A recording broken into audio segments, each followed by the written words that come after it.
Okay, so I think we should start. Let people come in. So again, I welcome all of you. Thank you for joining in, and I hope you all are good. And let's begin. So before starting the session, briefly, I would like to introduce myself. I am Ketki Gokhale, and I have settled in UK for past 15 years. I have done my master's degree in yogic science from S. Vyasa University from Bangalore. Also, I have done yoga therapy from the same university. And after coming to UK, I have done my yoga sports training. Currently, I am taking group private, and especially now, I am mainly doing online classes focusing on Hatha Yoga and Ashtanga Yoga, pregnancy and children's yoga, power yoga, sports specific yoga. I take workshops for stress management for corporates, and I also take yoga therapy for autoimmune disorders. And these are few of my clients. So now, what's today's agenda? So what we are looking at. Firstly, we will try to understand the background to Bhagavad Gita. Then we will try to know the history of Bhagavad Gita. Then there are dhyana shlokas. So before actually commencing Bhagavad Gita chanting, it is recommended that if you should chant these dhyana shlokas, you should learn these dhyana shlokas. So we will be looking at what are these dhyana shlokas. I have put today, there are total 9 dhyana shlokas, and I have put today 5 of them. Let's see how many we can cover.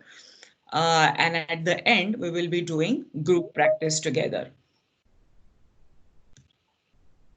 Okay. Now let's begin and understand the background to Bhagavad Gita. Unlike other religions, they have got their religious leader or founder. Hindus got their religion not from any particular person or a god, but they were the revelations, the proclaims heard by our great seers or rishis in their deep states of meditation. And whatever they have heard, they are called as Vedas. And these Vedas are also called as Anadi, means they are without any beginning, without any end. They are eternal. And they are also called as Apaurushia.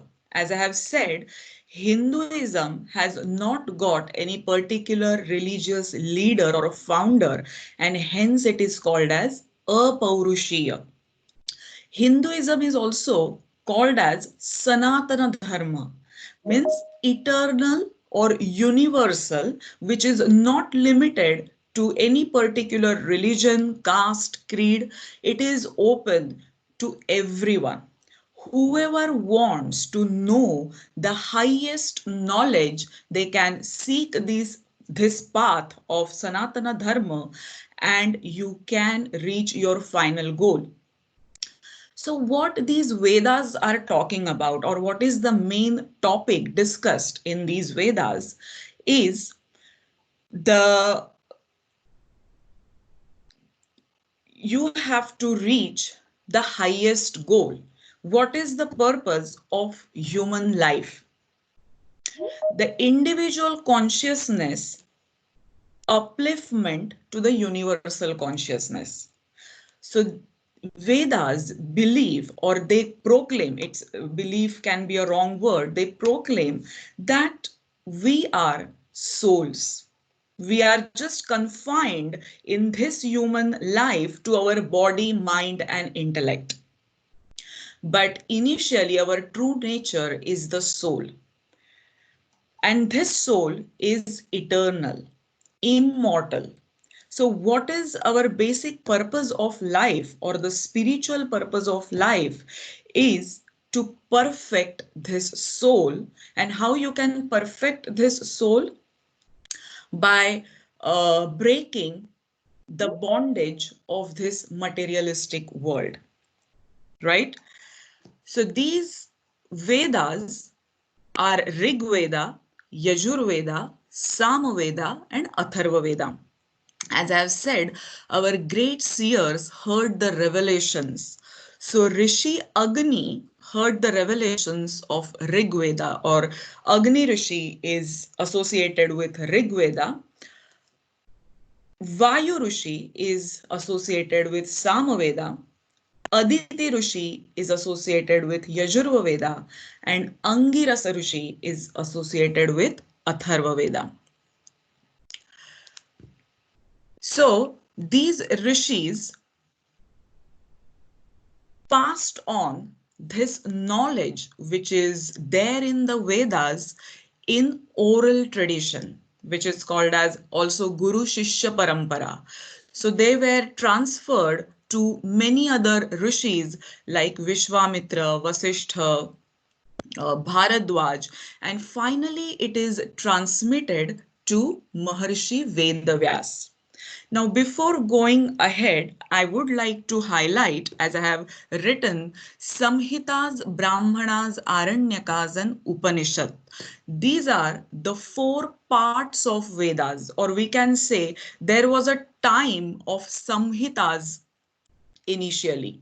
So those were the mantras. Mantras were chanted for the nature and for the Vedic deities.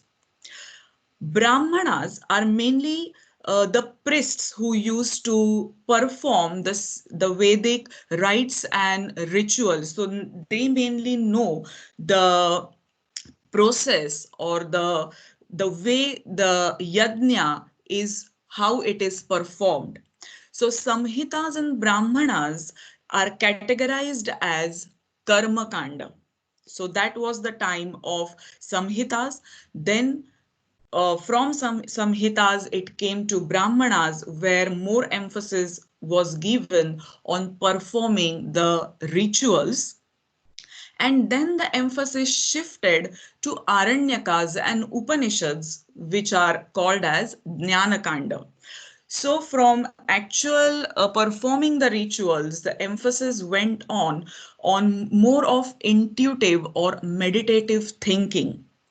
As the word suggests, Aranyakas means aranya or forest. The hermits who used to stay in forest, they couldn't get all the material required for performing yajnas, so they used to do the internal or mental performance of yajnas. And Upanishads again talk about this ultimate truth or the universal consciousness. Now, this can be termed, you can term it as anything like Ishvara or God, Paramatma or Parabrahman, anything you call it. So that is the universal consciousness. And the whole Vedas are talking about they are giving the knowledge and the means and the ways that how we can uplift our individual consciousness to reach the universal consciousness. Or the word is also came as a mukti or moksha, the spiritual freedom, how you can free yourself, break the bondage of materialistic world, and reach the highest state of knowledge. Also, these Vedas have got Mahavakyas. Now, those who have attended the sessions about Vedic chanting, we have seen how important is the sound of the Sanskrit words. They have got the transformative power of individual. So these Vedas have got their Mahavakyas. So Rig Veda gives us the Mahavakya Prajnanam Brahma. Yajurveda gives us the Mahavakya Aham Brahmasmi. Samaveda Tattvam Asi. And Atharva Veda Ayam Atma Brahma. So just by repeating these Mahavakyas, it helps to uplift your consciousness, to raise it above, to, progress your path in reaching the universal consciousness or to know your true nature. So they are talking about these Mahavakyas. Now, what has happened as this knowledge got transferred from one generation to other through the oral tradition, finally it came to Maharshi Vedavyas. And then he wrote down all these Vedas in the writing form. Okay. If we go and try to read these Vedas, it's very, very difficult to understand because just by the Mahavakya, Tattvam Asi or Aham Brahmasmi, you can see there are hardly 2 or 3 words in it, but it has got immense meaning underneath it. It has got deeper meanings to it, and it takes not only one life, but we don't know at what stage we are.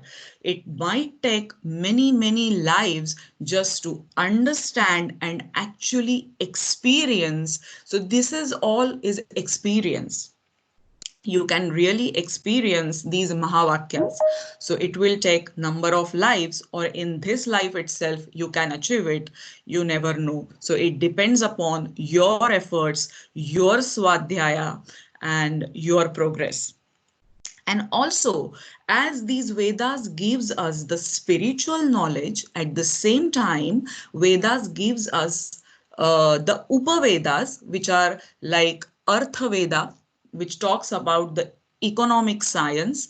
Yajurveda gives us Dhanurveda, means the military science. Samaveda gives us Gandharva Veda, means musical science, and Atharva Veda gives us Ayurveda, which is the holistic science. So at the same time, to lead the materialistic living, we need to know certain, sciences, and at the same time, Vedas gives us these Upavedas like Arthaveda, Dhanurveda, Gandharva Veda, and Ayurveda. All right. So as we said that it's very difficult to understand. We can't read these Vedas, or we don't know the meaning which is hidden in these mantras. So Maharshi Vedavyas, he wrote down all the Vedas, and also then came the period of Itihasa. Itihasa means it so happened. All right. The Ramayana and Mahabharata, these are the great epics. And also comes 18 Puranas. And after that came the period of Puranas. You must be knowing different Puranas, or you must have studied one of them. So they talk about the same concept of Brahman, or the final goal of human existence, but in a very entertaining form, or in the story form, or just by looking at the life of certain kings or legends, you get to know that experience, and you learn the same concept but in a different form. In a story form, it's like a drama where two kings come together, they fight, one wins, one gets lost, and it goes on. So through Itihasa and Puranas, in story form, we try to learn the same concept, the same essence which is there in the Vedas. And then, oh, I can't change the slide. Okay. And then there are Vedangas and Shaddarshanas. Now, if you attempt to study one of the Vedas, these 6 Vedangas might help you. So what are they? Shiksha. Shiksha means the rules of pronunciation of mantras, how the mantras have to be chanted in a particular manner. So they talk about the rules of chanting mantras. Then Kalpa means the rules of Karma Kanda, as we have seen in Samhitas and Brahmanas. They are mainly focused on performing rituals. Then Vyakrana means grammar of Vedas. Nirukti is the dictionary of Vedas, as we always keep dictionary when we don't understand the meaning of a particular word. We look into the dictionary. So same way, Niruktis are the dictionary of Vedas. And then comes the Chandas, and these are the scales of mantras. And Jyotish is the astrological treatise.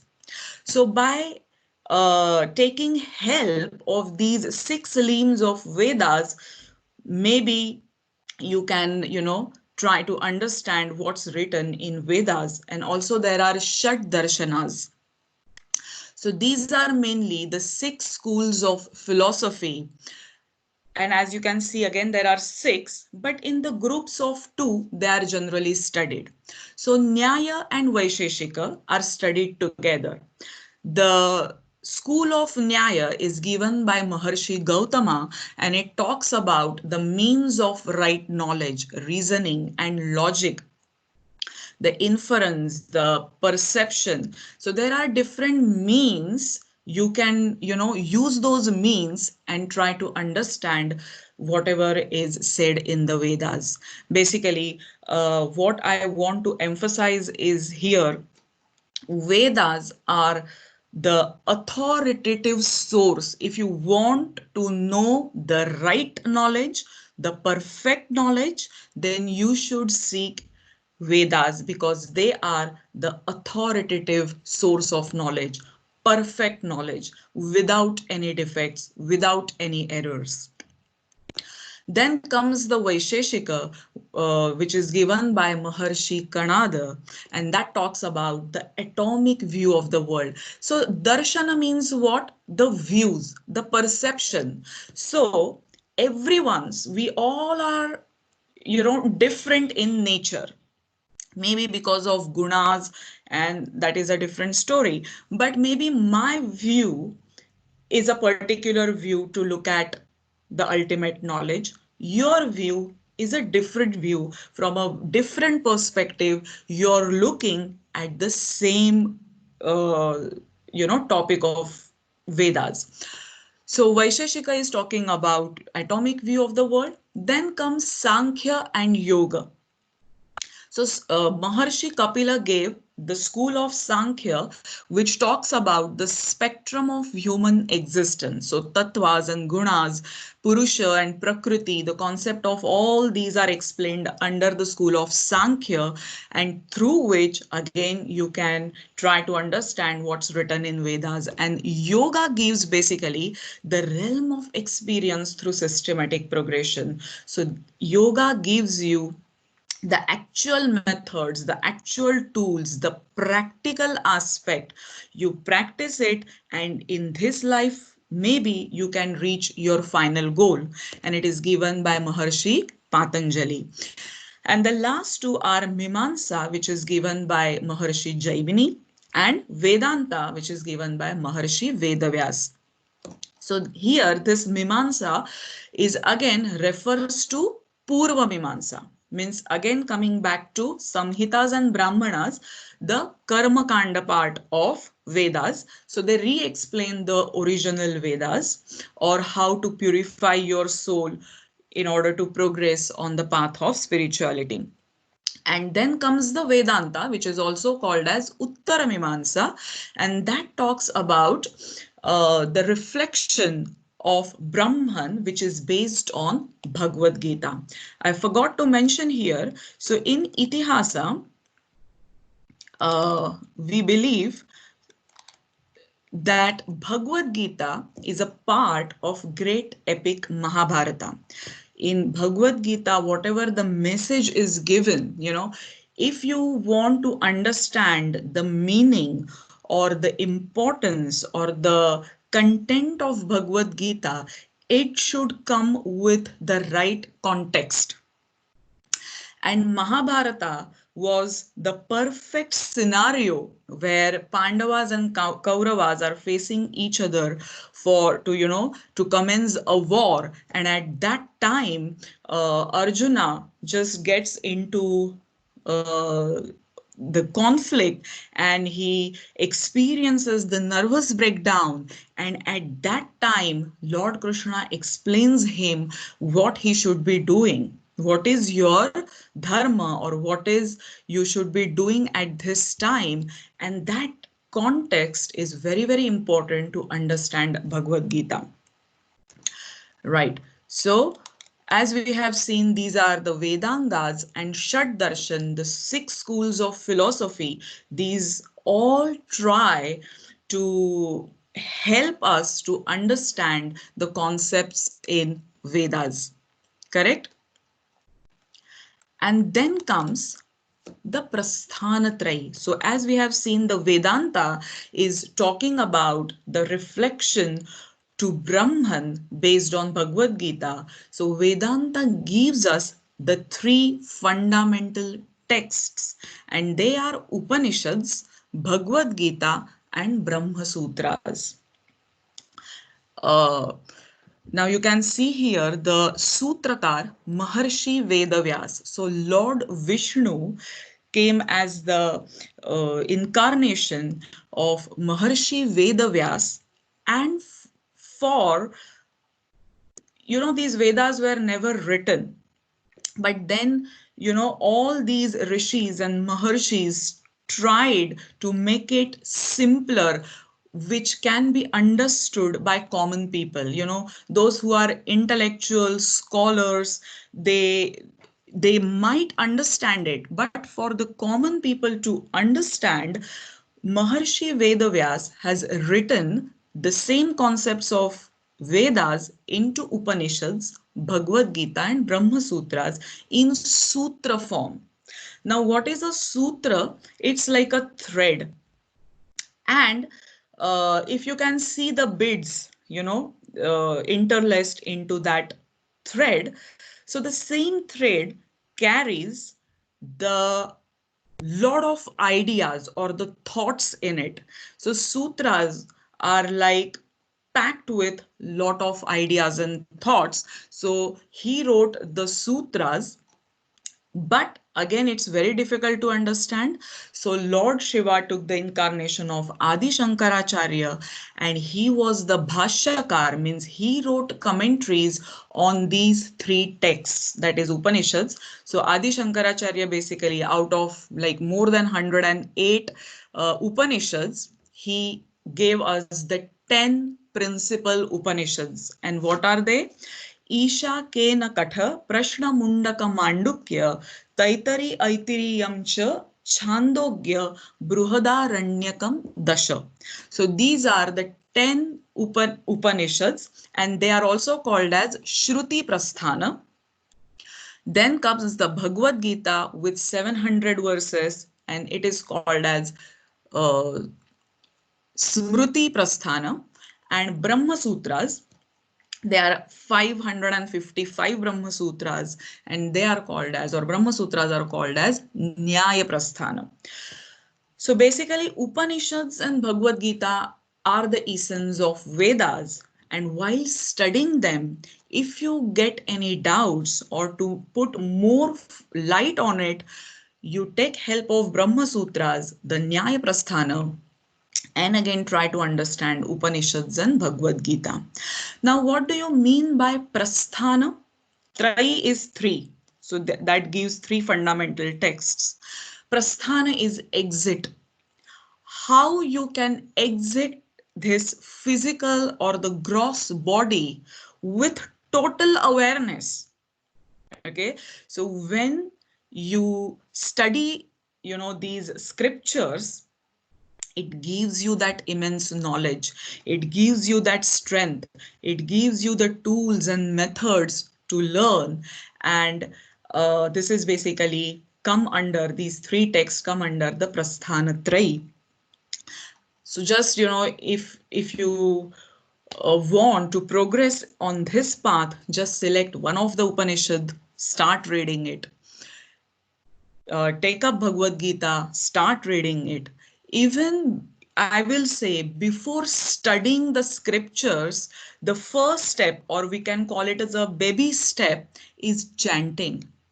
Chanting these mantras, chanting these shlokas will also help you, because as we have seen in the sessions of Vedic chanting, how powerful these Sanskrit languages, that those the syllables, the words which we pronounce in Sanskrit language, they have effect on our nervous system, and they have the power to uplift our consciousness.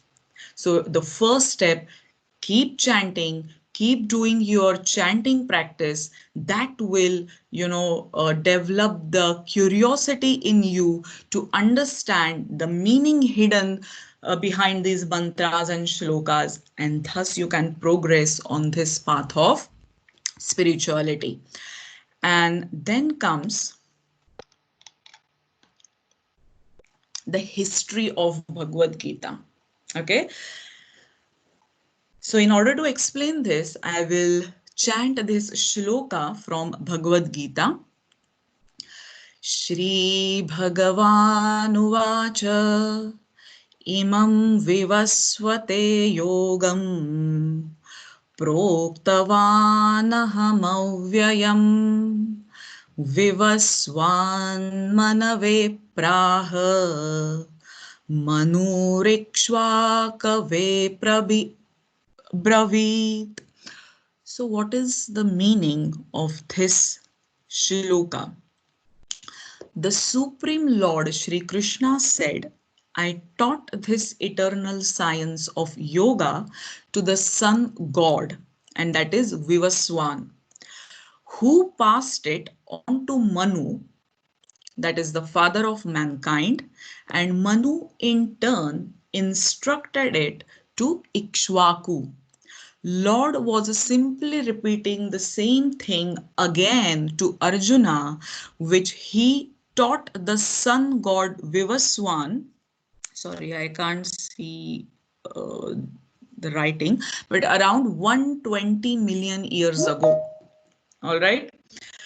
So, Bhagavad Gita is not coming for the first time in Mahabharata, but it has got long history.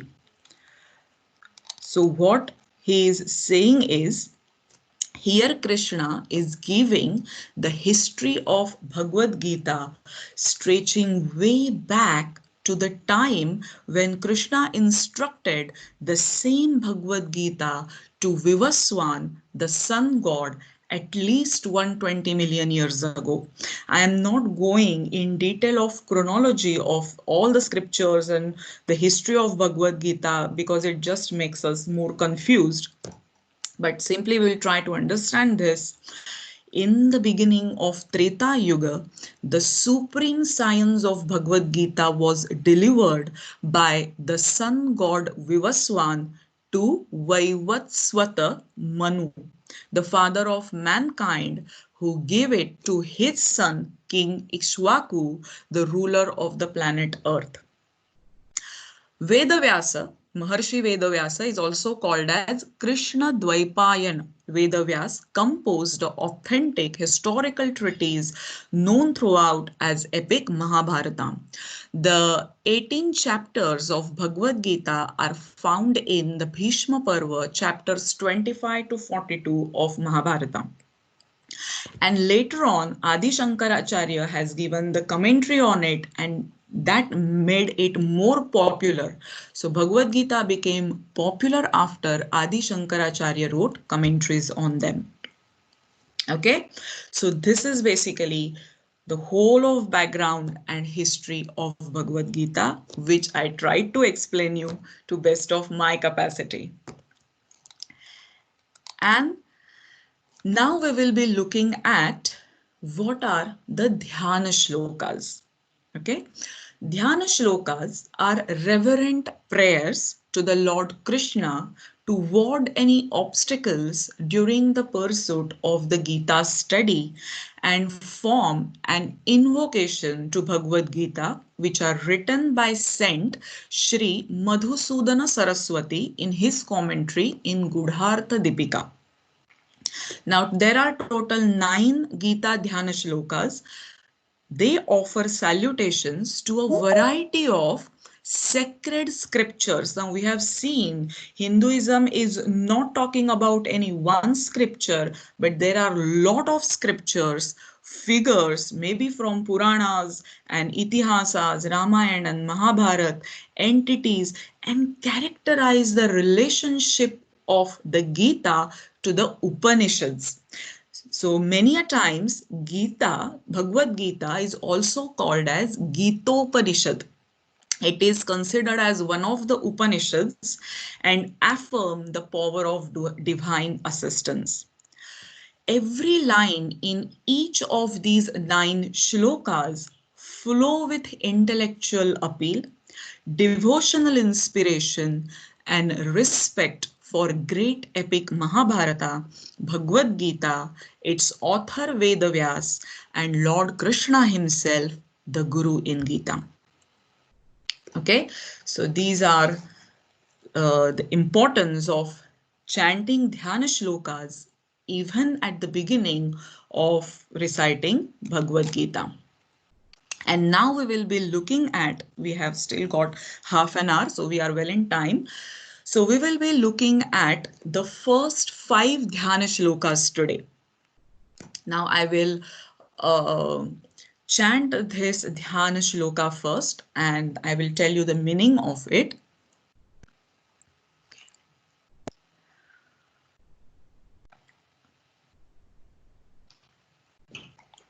So this is the first dhyana shloka.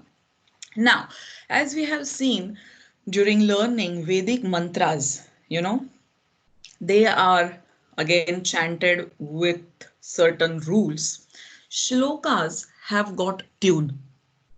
So you can chant these shlokas with certain tunes. Now again, most of the shlokas in Bhagavad Gita are in Anushtup Chanda. So around 645 shlokas are in Anushtup Chanda and others are in different chandas. So here I begin the first dhyana shloka.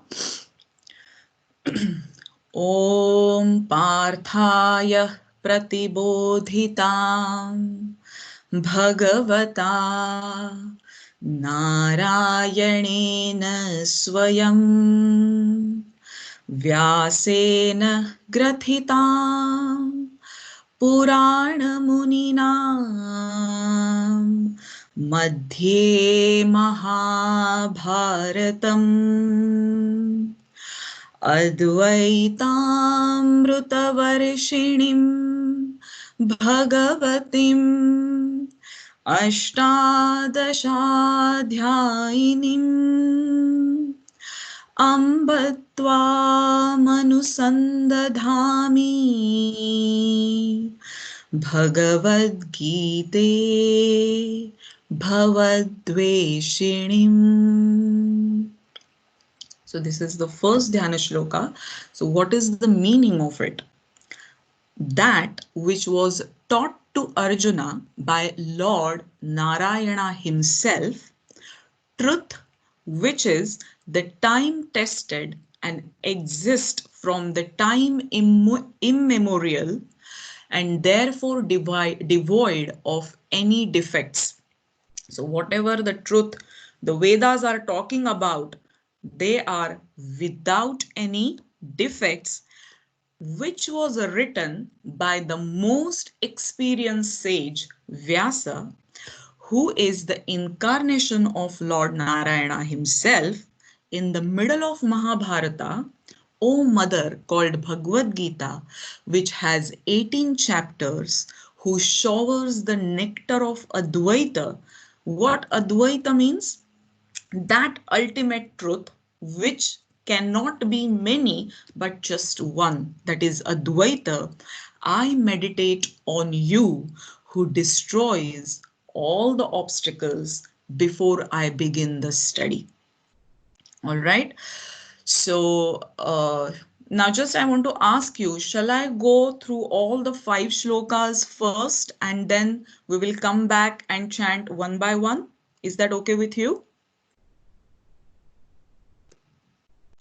Yes. Okay. Yes, that's fine. All right. Hi, Kirti. Yeah. Are all 5 shlokas in the same tune? Sorry? Are all the five shlokas in the same tune? It might differ. Yeah, they are not same. Okay. Yeah, I think you can carry on. Thank you. Yeah. So first we will finish all the five Dhyana shlokas and then we will do the group practice with taking one shlokas each. So the second one is नमोऽस्तु ते व्यासविशालबुद्धे फुल्लारविन्दायतपत्रनेत्र येन त्वया भारततैलपूर्णः प्रज्वालितो ज्ञानमयः प्रदीपः. So what is the meaning of this shloka? Salutations to Vyasa, who has immense intellect, vast and deep knowledge, who has eyes like petals of a fully bloomed lotus flower. You may call it as wisdom eye. Okay, so Vishala Buddhi, you are so great that you have lighted Prajwalitam. Okay, Prajwalita means you have lighted the lamp, the deeper of wisdom. Jnanamaya Pradipaha. With the help of Bharata Taila means the oil.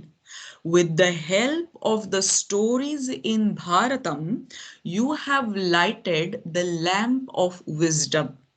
Therefore, I offer my salutations or namaskara to you, O Vyasa. So this is the second shloka. And then comes the third dhyana shloka. Prapanna parijataya totra vaitraikapanaye ज्ञानमुद्राय कृष्णाय गीतामृतदुहे नमः. The meaning, salutations to Krishna, who is a wish giving tree. Parijata is a tree, mythological tree, supposed to be heaven and one that gratifies or satisfies any wish. Totra means whip.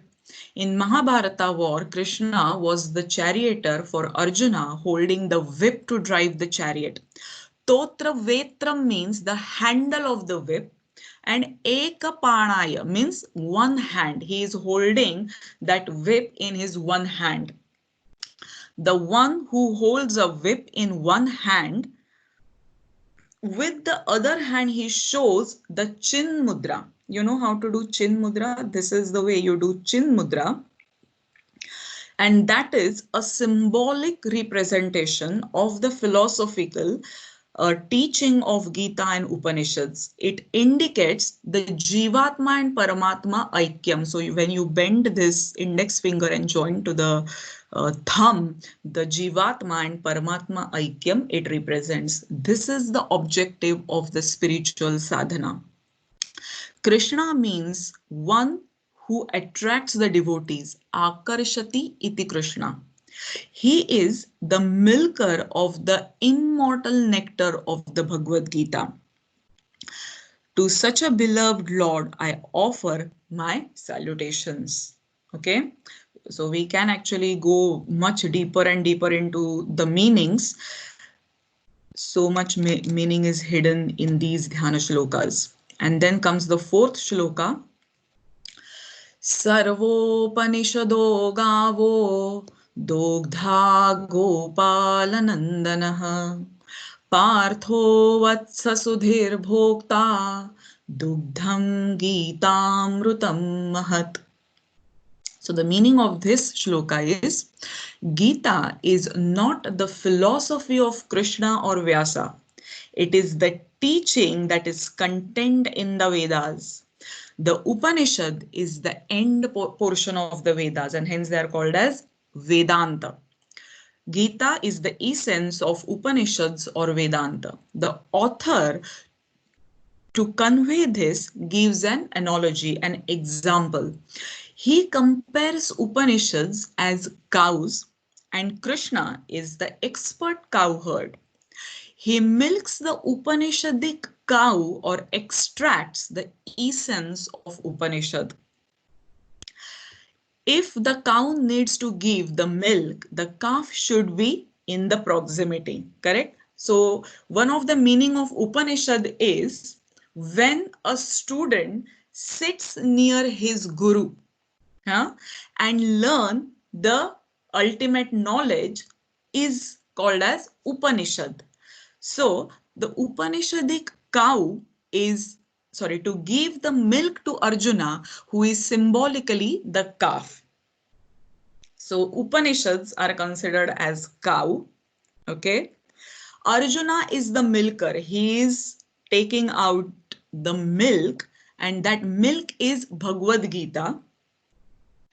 And who is taking or drinking this nectar or milk? We as devotees. So through Arjuna, Lord Krishna has given message to all of us. The Upanishadic cow to give the milk to Arjuna, who is symbolically the calf. So we are all the calf. The milk symbolizes the Gita. So we as devotees are the consumers of the great nectar Gita. All right. So this is the analogy which they have used to show the importance and the vastness of Upanishads and Vedas. And the last shloka is Vasudevasutam Devam Kansachanuramardanam Devaki Paramanandam Krishnam Vande Jagadgurum. The meaning is, in this shloka, the greatness of the Lord is described in three different aspects. So the Krishna was also a member of family, the son of Vasudeva, and the great source of joy to Devaki Mata. He was also a member of society. Krishna destroys the asuras who were a threat to the society. And he is a teacher to the world. He taught the Gita to Arjuna, and through him he taught the knowledge to the world, to the posterity. Though it is an age-old teaching, it is still relevant in the modern times. I offer my salutations and namaskar to Lord Krishna, who is a Jagat Guru. He is considered as Jagat Guru. So these are the 5 shlokas and with their meanings. So I hope you are all with me and you have understood whatever things we have discussed so far, because it is, I felt very important before chanting even Bhagavad Gita. It's important to know these dhyana shlokas, and if even before starting these dhyana shlokas, it's important to know the background to Bhagavad Gita. So I hope you have understood it. And if you have any questions, please feel free to ask. And if not, we can start our practice.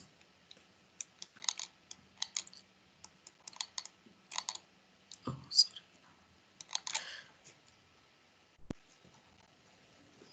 All right. So those who want to unmute your call.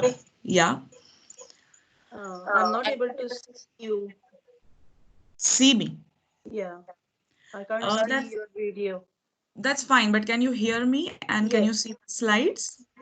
Slides, yeah, I was able to, but not all the shlokas. Can Just you the first see? one, and then it went blank. Can you see now the shloka 1, that slide? No, I can't see. Do you want to go back, means, go out of the call and come back again? You might see it. Okay. Yeah. All right. Okay. Everyone else, can you see the slides so that we can start our group practice? If you want. Can't see the slides. You can't see the slides? No. I'll also leave and come back. Okay. I can, Katie. Oh, that's great.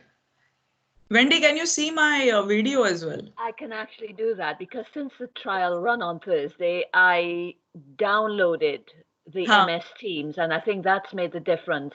Okay. Because I can see both you in the small box and all the slides as well at the moment. Thank you.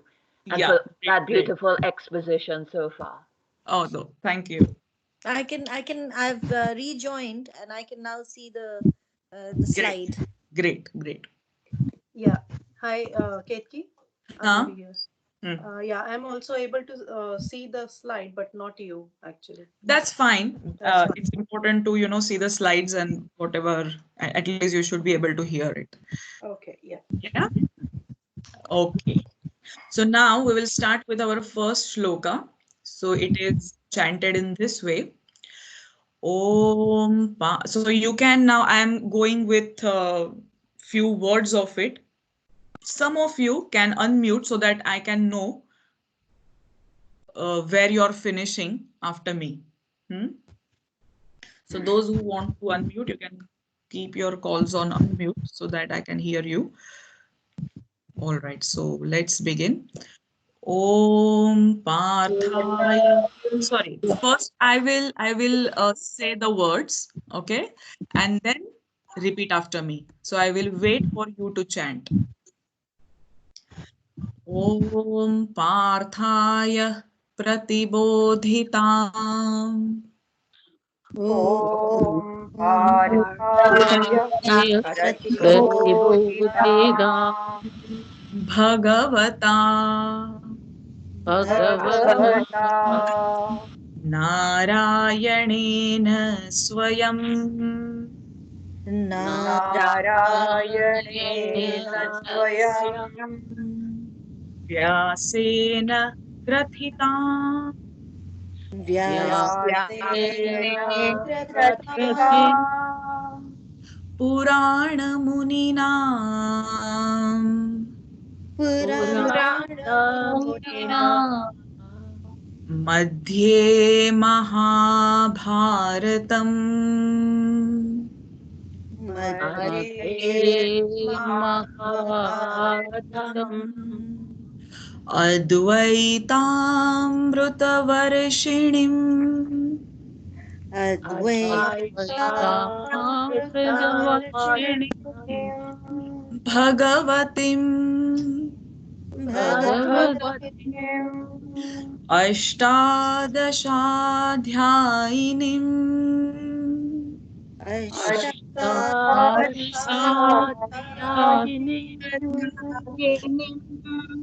Amb त्वामनुसन्दधामि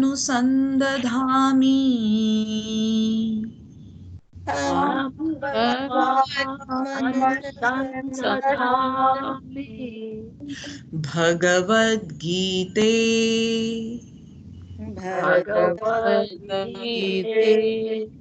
भवद्वेषिणीम्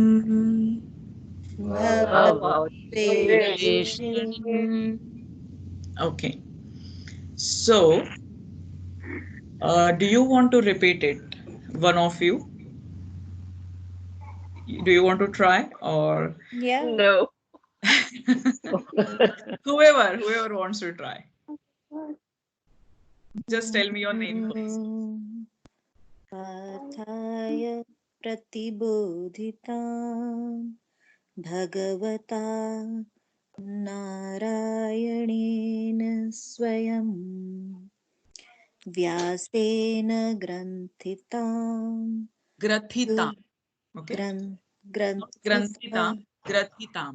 Grathitam Puranamunina Madhye Mahabharatam Advaitamritvarshini. Here we will break that word. Advaita Advaitamritavarshiniम्. Advaitamritvarshini Bhagavati Again, yeah, we will Ashtadashadhyayini break that word. Bhagavatim Ashtadashadhyayinim. Bhagavatim Ashtadashadhyayini Ambatvam Tvam Manusatandhyami Bhagavad Gita Bhavadveshini. I don't remember the tune. Bhavadveshini. Yes, very good. Is that Richa? Yeah, but I don't remember the tune. Sorry. That's okay. That's okay. With practice, it will come. Thank you, Richa. Thank you. Yeah. Anyone else want to try? Hi, Ketki. Madhvi here. Can I try? Yes. Yes. ॐ पार्थाय प्रतिबोधितां भगवता नारायणेन स्वयं व्यासेन प्रचितां प्रथितां पुराणमुनिना मध्ये महाभारतम् अद्वैतामृतवर्षिणीं भगवतीम् अष्टादशाध्यायिनीम् अम्ब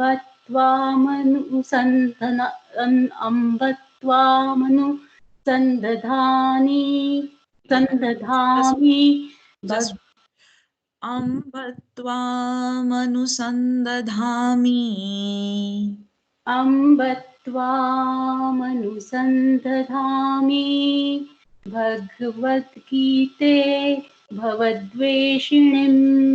Very good. Yeah. Thank you, Madhavi. Thanks. We can take one more. Yeah, I want to try again. Yeah.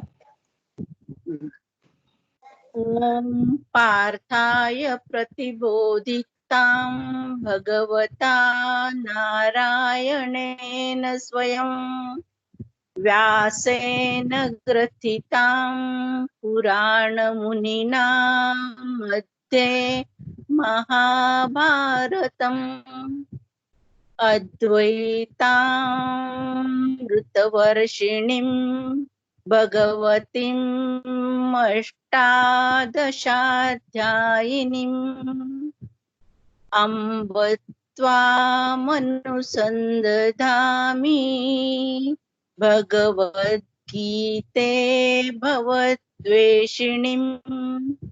Very good, Mugdha. Thank you. Thank you. You will slowly get the tune of it. No problem. Okay, now we'll go to the second. Yeah. We'll go to the second Dhyana Shloka now. So has not got that much tune. So it goes like Namos. You can repeat after me. Now I am saying few words of it. Namostute Vyasa Vishala Buddhe. Namostute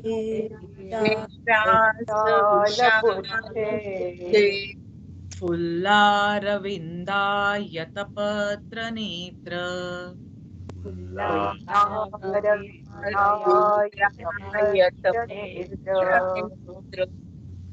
येन त्वया भारततैलपूर्णः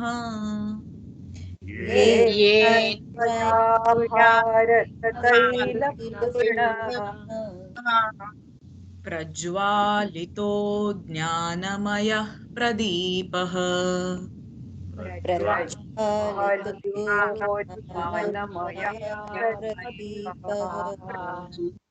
Very good. So if you want to try, one of you. Ketki, Aboli here. Yes. Actually, I'm not able to see the shloka itself. I disconnected and reconnected, and then I could see the second slide. Oh, is That's it? how I did it. Yeah. Okay. Now can you see it? I'm not. I'll just disconnect it and come back again. Okay, no problem. Anyone else want to try?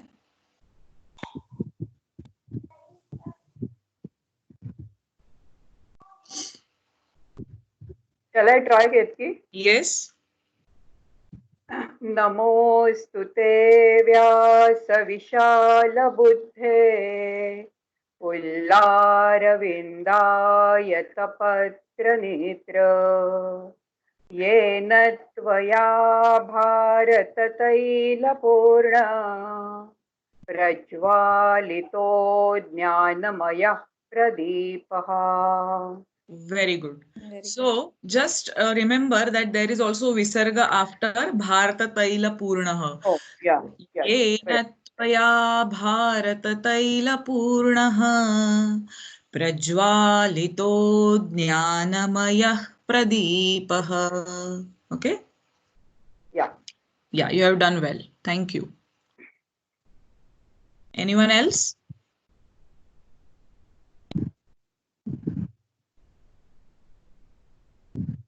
Any new member? Ketki, Hmm? I would like to try. Yeah, what's your name? Aboli. Aboli. Okay.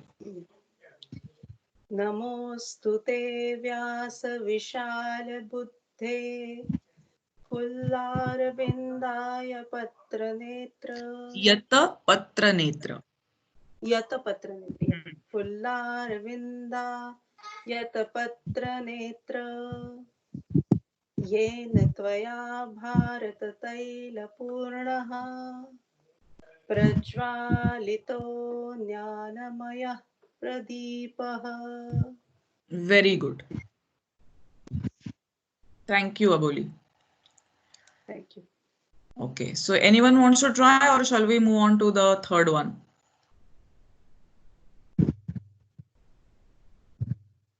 Okay, so we'll go to a third one now. So I am again chanting few words. You repeat after me. Prapanna parijataya प्रपन्नपारिजाताय totra vaitraikapanaye स्तोत्रवेत्रैकपाणये ज्ञानमुद्राय कृष्णाय ज्ञानमुद्राय Krishna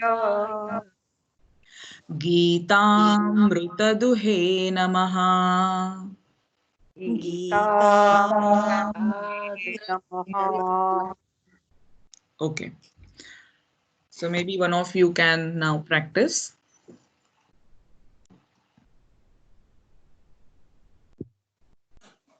Any new member? Who is there? Mugdha. Mugdha. Okay. प्रपन्नपारिजाताय स्तोत्रवैत्रैकपाणये ज्ञानमुद्राय कृष्णाय गीतामृतदुहे नमः. Yes, very good. Thank you, Mugdha. Any new member?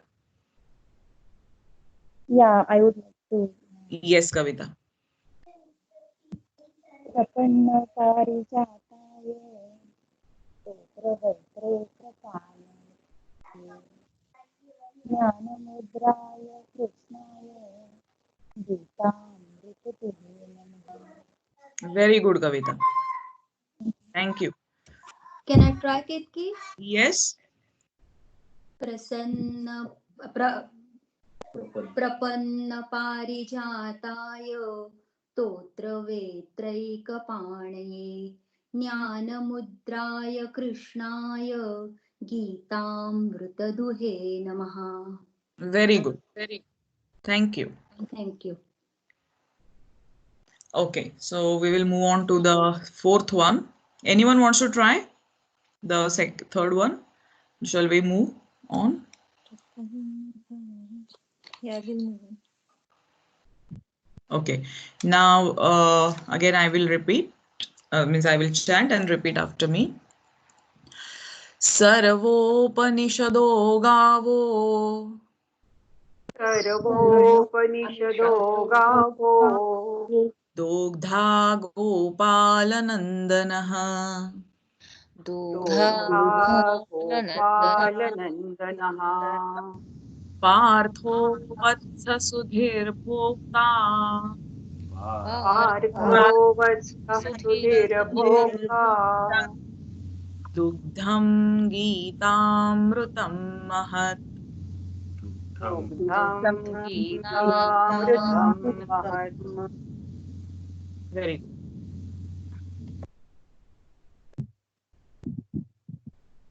So any one of you want to try?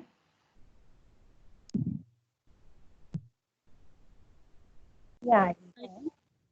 Tell me your name. Kavita, are you there? Kavita. Yeah, Kavita. Oh. Kavita. Hmm. सर्वोपनिषदो गावो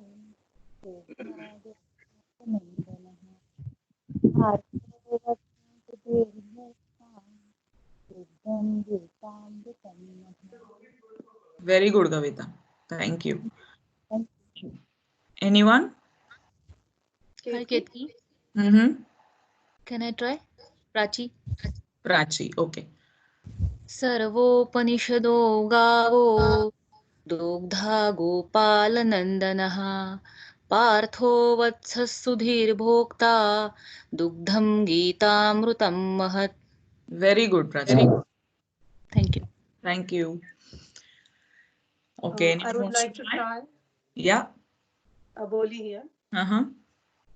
सर्वोपनिषदो गावो दुग्धा गोपालनन्दनः पार्थो वत्सः सुधीर्भोक्ता दुग्धं गीतामृतं महत्. Very good. Only in Upanishado, the ni is rasva, it's not dirgha, so don't give long time to ni. Sarvopanishado gavo. Yeah. सर्वोपनिषदो गावो. Yeah. Correct? Yes. Thank you. Thank you. Okay, so shall we move on to the last one now? Yeah. I will repeat after me. Vasudevasutam devam वसुदेवसुतं देवं कंसचाणूरमर्दनम् कंसचाणूरमर्दनम् देवकी परमानन्दम् देवकी परमानन्दम् कृष्णं वन्दे जगद्गुरुम्. कृष्णं वन्दे जगद्गुरुम्. Very good. So any one of you want to try? Yes, I can try. What's your name? Meena Dhamankar. Okay. Aku. वसुदेवसुतं देवं कंसचाणूरमर्दनं देवकी परमानन्दं कृष्णं वन्दे जगद्गुरुम्. Very good. Thank you. I'll try the last one. Richa. Richa. Okay. वसुदेवसुतं देवकंसचारुणमर्दनं Devaki परमानन्दनं कृष्णं वन्दे जगद्गुरुम्. Yeah. So here what we are doing is Vasute Vasutam Devam. So we are combining these two words together. Vasute Vasutam Devam Kansa Chanuramardanam Devaki Paramanandam. Then take a little pause. Krishnam Vande Jagadgurum. You want to repeat again? I'll try. Yeah. वसुदेवसुतं Vasudevasutam Devam वसुदेवसुतं देवं कंसचारूढमर्दनं Kansa Chanuramardanam कंसचारूढमर्दनं चारूरमर्दनं. Yes. Devaki परमानन्दं कृष्णं वन्दे जगद्गुरुम्. Yes, very good. Okay. Ketki, Huh? I would like to try as well, please. Yeah. Sauravi here. Yes. Vasudevasutam devam कंसचाणूरमर्दनं Devaki परमानन्दं कृष्णं वन्दे जगद्गुरुम्. Very good, Sauravi. Thank you. Thank you. Anyone else? Yeah, let me try it. Mugdai. Yeah. Vasudeva Sutam Devam Kansa. Yeah. Kansa-chanuramardanam. Vasudeva Sutam Devam Kansa-chanuramardanam Devaki Paramanandam Krishnam Vande Jagadgurum. Yeah. Thank you. Thank you. Shall I try? Yes. Vasudeva Sudam Devam Kamsa-chanuramardanam Devagi Paramanandam Krishnam Vande Jagadgurum. Very good. Thank you. Thank you. Okay.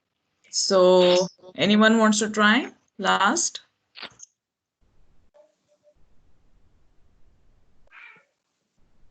All right. So, these are the 5 dhyana Hi, shlokas. Kirti. Will you just recite first shloka again, because it has got some different Tune. tune. Different tune. Yes. So, do you want to repeat after me? Yeah. Yeah. Okay. Om Parthaya Pratibodhitam. Om Parthaya Pratibodhitam Bhagavata Narayanena Swayam Narayanena Swayam Vyasena Grathitam Vyasena Grathitam Purana Purana Madhye Mahabharatam Madhye Mahabharatam Advaitamritavarshiniam Advaitamritavarshiniam Bhagavatim Ashtadashadhyayinim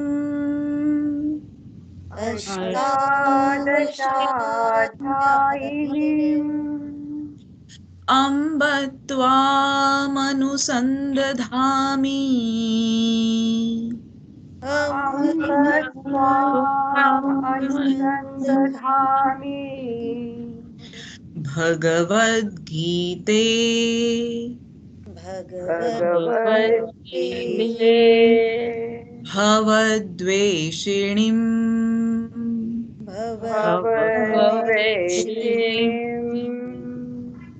All right? Yeah. Thank Yeah. you. So, of course, I will be putting the recordings on our group. Okay, yeah. Meaning, That will be better. so you can practice at your own pace. And so, any questions? Is there a beginner's book? What you started off with explaining the Ved and the Hinduism, it was so good. Is there a book or something that we as beginners can read it so we can understand it better? Honestly, what I have not referred to any book. So it was just I searched few, websites, to be honest, and I made my presentation here. So what was important according to the background to Bhagavad Gita, I tried to include all those points here. Personally, I don't know any book, but I will try to find out. I would really appreciate it because I want to know more about Hinduism and all of Bhagavad Gita and all of that, but so that at least we can teach our children. But yes, I don't want it to be really big and thick because then I know I'll lose interest. Yes. I hope even this was not too much. No, this was very good. This was very good. Okay. Because Very good. initially I was wondering if in the first session itself it becomes so much heavy, people might lose their interest. No, honestly, Kirti, No, no, actually, no. first time I have understood, the link and where was and how things started. It's made me want to learn more. Oh, that was the whole purpose of this. Thank you so much for your feedback. Because, just by knowing few things or just by chanting few shlokas or mantras, it creates curiosity within you. And then you want to learn more, you want to know more, and that's where your, journey starts. So that's a very, very good thing. Yeah, no, seriously, there is. Okay, I will try to find out if any, small book or which gives something. Yeah. Hi, Hello, Preeti here. Sorry? Preeti here. Can you hear me? Yeah. I just wanted to suggest the other caller. I didn't get. She was asking about a book. I have got a very small book from Gita Press. It says Sarth Srimad Bhagavad Gita. You can get it in various languages. And it has got very short meaning of each shloka, and it has got this dhyana shloka which Ketki has started discussing and sharing it with us. So maybe that's a good starter for the other caller who was requesting you. But you might. So that is that book explaining about the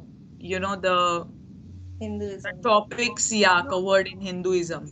No, it's not explaining about Hinduism, but it has got the whole Bhagavad Gita. I'll just put my video on and show this book to you. Okay. If that's of any help. It's not about the other vast information which you gave, but it's just a starter for Gita, those who want to just know very meaning in short. I've got a Marathi book. I don't know whether you can see that. Have you put your video on? Yes. We couldn't see your video. Can anyone else see? No. I think can you? Yeah, I could see. Can you take a picture and put it on the group Sure. for everyone? That would be great help. Sure. I'll do that. And I know that I got these books from Leicester as well, which had meanings in English. So those who maybe can't read or understand Hindi or Marathi or other languages, it has got meaning in English and scripture in English as well. So maybe just have a look. That just a start to know the shlokas and meaning in short. But of course, Ketki has given a wonderful introduction to the world. Thank you. Yeah, so basically her question was she wants to know about Vedas and all the scriptures and about Hinduism. So any one of you come across any such book, please share it on the group so it will benefit all the other members. Yeah? Yeah. Yes, of course, but I also agree that you did a wonderful job in bringing all that information about the history of the Vedas and the Bhagavad Gita. It sounded like you presented your own pithy verses. So that's fantastic because I think you saved quite a few of us a lot of trouble by just that simply presented presentation. Thank you. Whatever I have understood, I explained in my own words. So thank you, Wendy. You're welcome. Yeah. Because, as we are chanting shlokas from Bhagavad Gita, we should be knowing what message it's giving and from where it's coming. All right. So that's why this is the importance of knowing the background behind it. So this is putting a right beginning, or it sets the right beginning to learn and, continue our journey onwards.